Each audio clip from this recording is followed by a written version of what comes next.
Welcome to our EN6161 Podcast presentation, conducted at the University of Limerick for the PME Class Year 1. Today we will be discussing adolescence and mental health with a focus on depression and teens at risk of suicide, and also those who have attempted suicide.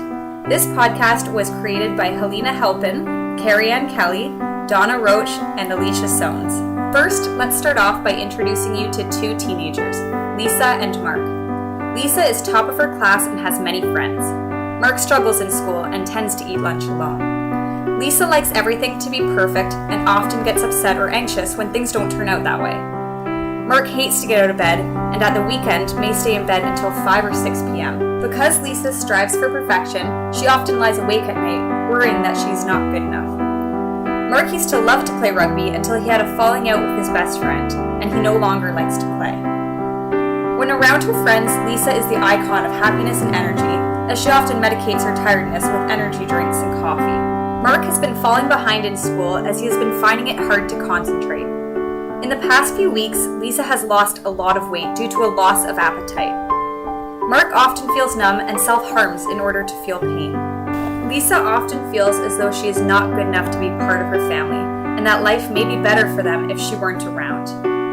Mark often feels as though he does not have a place in this world, that he simply exists within it. Both Lisa and Mark have enough symptoms to be diagnosed with having depression. Let's look at how depression is diagnosed.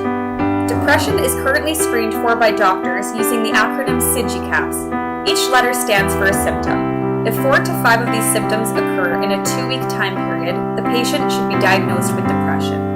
S is for sleep changes. This can mean oversleeping, but also undersleeping. I is for interest loss. G for a feeling of guilt or worthlessness. E for energy loss or fatigue. C for cognitive or concentration difficulties. This can be identified as lack of focus. A for appetite loss or weight loss.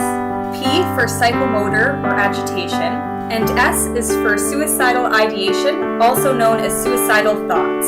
Not necessarily all of these symptoms can be easily recognized by a teacher or even a parent. But by being more socially aware of the true signs of depression and how to identify it, teachers, peers, and family members will be able to make decisions about our adolescents who might need considerable help. My World Survey is a survey taken by students in secondary school all the way from first year to 6th year in Ireland. Here are some statistics relating to depression and suicide among young people.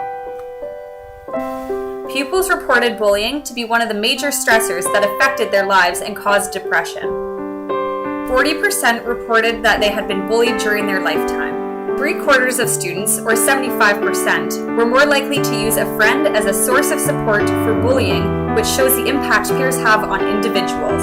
When looking for information regarding their mental health, 48% of students would consult their parents, 45% consulted their friends, and 26% consulted the internet.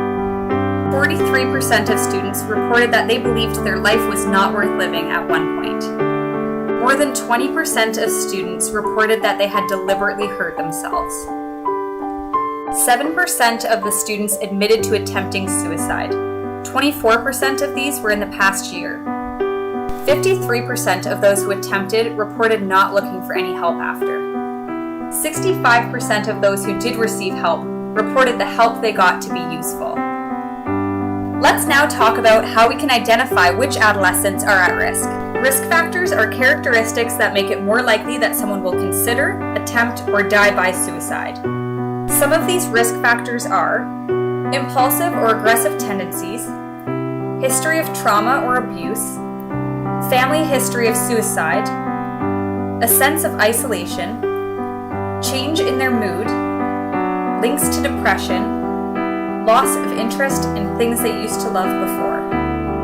These warning signs may help you determine if a person is at risk for suicide, especially if the behavior is new or has increased.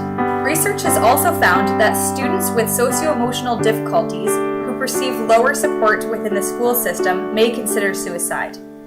Some examples of socio-emotional difficulties are difficulty making friends, difficulty managing frustrations, difficulty listening, and much more. With all these heartbreaking statistics and information, let's take a look at what we can do as teachers to make sure each student gets the help they need regarding their depression or suicidal thoughts. Here are 7 things you can do as a teacher. Foster a supportive classroom. Screen regularly for depression. Implement an anti-bullying program. Teach strategies for mindfulness and managing stress. Emphasize curiosity, engaged learning, and problem solving. And lastly, you can partake in a suicide prevention gatekeeper training. The approach is designed to teach professional gatekeepers the warning signs of a suicidal crisis and how to respond. Gatekeepers can include anyone who is strategically positioned to recognize and refer someone at risk of suicide.